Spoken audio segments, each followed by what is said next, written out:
Okay, so the main reason for the financial crisis is because of the unequal distribution of income. And the reason for this is because of income inequality that happened all across the world, and especially in the United States for the past 30 years.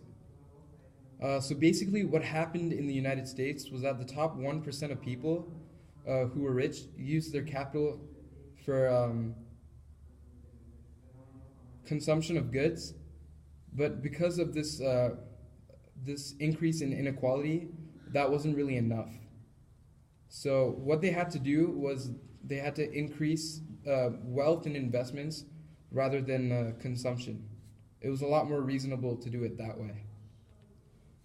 So now that I've established this, I'm going to be talking about the two issues with income inequality. The first issue is that making profit for investable money is a lot more risky. So basically, they had to find intermediaries, and this was very difficult to do because it was very hard to like find people that could like help you with your business to make a profit. Also, there wasn't too many opportunities to invest this capital that you have. And with every transaction, you had to also pay a large amount of fees. So these were all things that were like issues with making a profit for investable money. The second issue is the middle class people were the ones that borrowed the money, which means that instead of the wages being increased, loans were given out. So even though people had like really expensive cars or like other things like that, like they didn't really have these possessions because in the end they had to pay the money back, but they weren't able to do that because they were too poor. So that was a really big problem. So people were forced to pay debt and they became poor, while the rich people benefited more because they were getting richer and they were also able to pay the money back. And the name of this concept is actually called the credit-fueled system, which means that credit is increased instead of salary, which is what I like talked about before.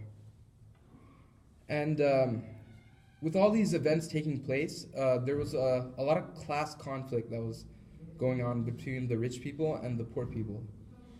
And we can connect this to Marx's theory, because basically what Marx was saying was that during his time, the proletariat should have rebelled against the bourgeoisie, but because of the things that the bourgeoisie were doing to influence them, like the media, the church, and other things, they still continue to work. So in the same way, with the poor people now, in the financial crisis, because they were given out loans and they were able to get all these expensive things, they didn't really think about like rebelling, because in the end they were still getting it.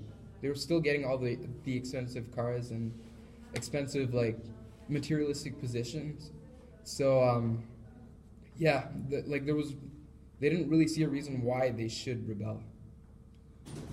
So yeah. Okay.